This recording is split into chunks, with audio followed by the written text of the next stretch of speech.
razón. Con esta sintonía, con esta música, nos adentramos en el mundo de Egipto, en las curiosidades de la historia.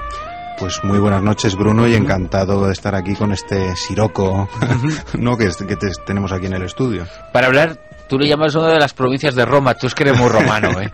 Sí, o prefectura, realmente fue una prefectura. Pero sí, yo ya lo saben los profesores y alumnos que me sufren, que todo es Roma, ¿no? Todos los caminos conducen a Roma. Pero sin embargo, duró más en el tiempo que Roma, ¿eh? Egipto. Bueno.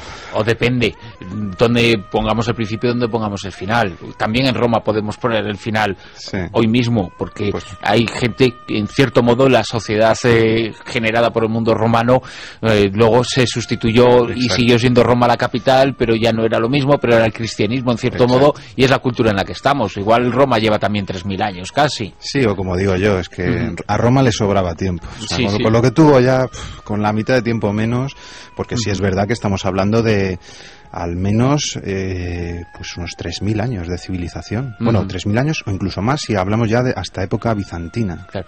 Y buscando el comienzo, ¿en qué época puede situarse?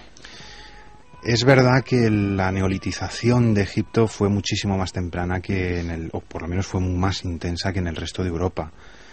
Pero generalmente cuando se habla ya de civilización egipcia como tal, porque ya había, digamos, una especie de civilizaciones o una especie de estados civilizados, simbolizados realmente por dos grandes áreas, el Alto y el Bajo Egipto, generalmente con la unificación de las dos grandes partes y con la llamada primera dinastía en el periodo tinita, en torno al siglo 32 antes de Cristo, ya podemos hablar del comienzo de la historia de Egipto, de la civilización egipcia como tal. Que la llamamos en muchas ocasiones la civilización del Nilo, porque claro, el Nilo es lo que vertebra todo, es la columna vertebral, nunca mejor dicho, sí, de ese pueblo. Sí, además tiene forma también de columna. Y porque atraviesa, digamos, la mitad, ¿no? Sí. Geográficamente. Geográficamente la mitad. Este y oeste, lo parte todo, un poco. La mitad del Egipto actual. Egipto realmente ha sido eso, el Nilo, porque más allá de las orillas, que son, no sé, medio kilómetro, 1 kilómetro a cada lado de las orillas, Egipto desaparece porque no es más que desierto, y en el desierto pues se puede vivir muy malamente. A veces no nos hacemos una idea de eso que acabas de decir, ¿verdad? Egipto tenemos el concepto de un largo desarrollo a todos los niveles, de norte a sur, pero de este a oeste verdaderamente poquito. Eso lo marcaba el Nilo, como dices, claro, tú, ¿no? Es algo parecido a lo que pasa con Chile. Yo sugiero a los oyentes que se cojan un mapa, si no saben muy bien cómo es la geografía de Chile, y verán que es un país estrechísimo en comparación con su longitud, que es de miles y miles de kilómetros. No sé cuánto tendrá, 1500, 2000 kilómetros de longitud. Entonces eso le da mucha variedad en muy poco territorio, en cada franja, digamos. El Nilo, por un lado, es un elemento fundamental, fundamental para el desarrollo económico, para la sociedad, porque de las crecidas del Nilo dependía absolutamente todo, y de las crecidas del Nilo, bueno, surgieron los mitos, surgieron las leyendas, surgieron las creencias, porque estaban luego asociadas a determinados periodos del año en los cuales se producían esas subidas y esas crecidas del Nilo, y estaban muy asociados a la posición del Sol en el universo, y el Sol se convierte en el elemento religioso por excelencia. Yo supongo que, teniendo en cuenta que realmente eran sus dos grandes elementos de referencia, el río y el sol, no es de extrañar, por ejemplo, que desarrollaran un calendario tan exacto y solar, que fuera una de las primeras civilizaciones, porque dependiendo de cuándo aparece una determinada estrella, que era la estrella Sotis, la estrella Sirio, se sabía que iba a empezar la época de las crecidas. Entonces se llevaba de una manera muy ajustada. Eso también va en relación a los periodos solares, digamos, al recorrido que hace el sol.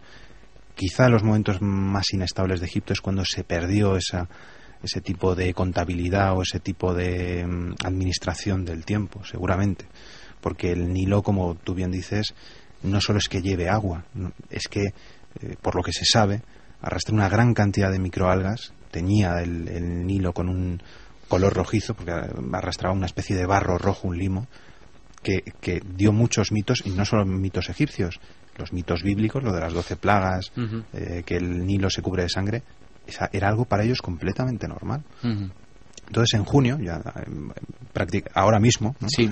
Empezaría esa época de las crecidas, se arrastraría esas enormes cantidades de limo cargadas de microorganismos, de materia viva, y se depositarían en las orillas, de manera que no solo se daría agua a la tierra, sino que se estaría abonando todos los años. Por eso son unas tierras prácticamente inagotables, o lo eran. En septiembre, cuando las aguas se retiraban, se secaba esa tierra, ese barro al sol, y lo que se formaba quedaba en todo ennegrecido. Y eso precisamente es lo que dio nombre a Egipto, que nosotros lo llamamos por un nombre extranjero, y era la tierra de Kemet, la tierra negra. 3000 años de historia. Cuando los expertos en Egipto mencionan la dinastía 22, la 13, la verdad es que para quienes no tenemos un conocimiento en absoluto profundo ni desarrollado sobre la cultura egipcia, es un absoluto lío y un absoluto follón, y es supongo que complicado, pero vamos a ver de qué forma más didáctica lo podemos hacer para explicar un poco cómo entendemos y cómo hemos dividido y estructurado la cronología de Egipto a lo largo de esos 3000 años. Es que es un problema eterno para el historiador, cómo ordenarlo. La manera de establecer periodos evidentemente es muy artificial. La gente que vivía en la Edad Media no lo llamaba Edad Media, lo llamamos nosotros porque necesitamos compartimentar la historia, porque no podemos estudiarla, no podemos especializarnos en todo. Hay que dividirlo de alguna manera, aunque a veces sea un poco atropellada.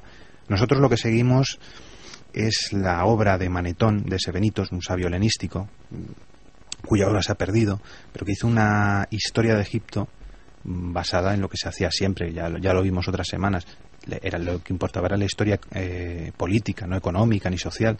Entonces, en función del monarca, porque era el que, digamos, daba la cronología.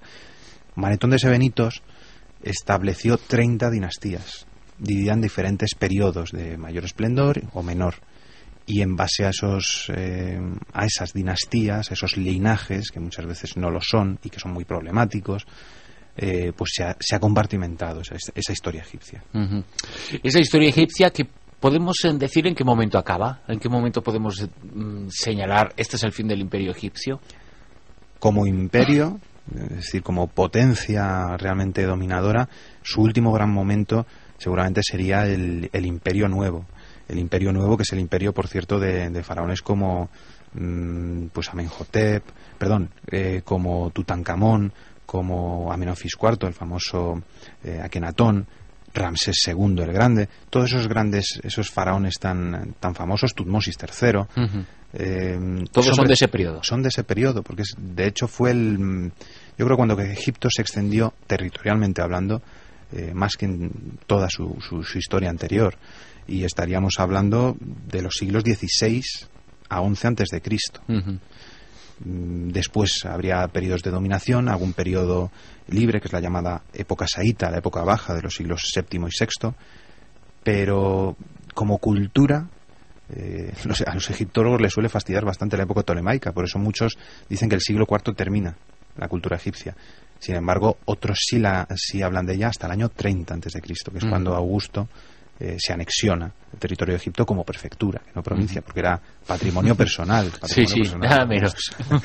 Pero sin embargo, durante la época del imperio hasta, yo creo que Justiniano, que es cuando se prohíben ya los cultos, hasta Teodosio Justiniano, que se prohíben los cultos paganos, de alguna manera eso siguió perviviendo, la gente siguió hablando egipcio, se siguió escribiendo más o menos algo de jeroglífico, con lo cual sería un poquito difícil, pero ya estaría muy entrado la era cristiana.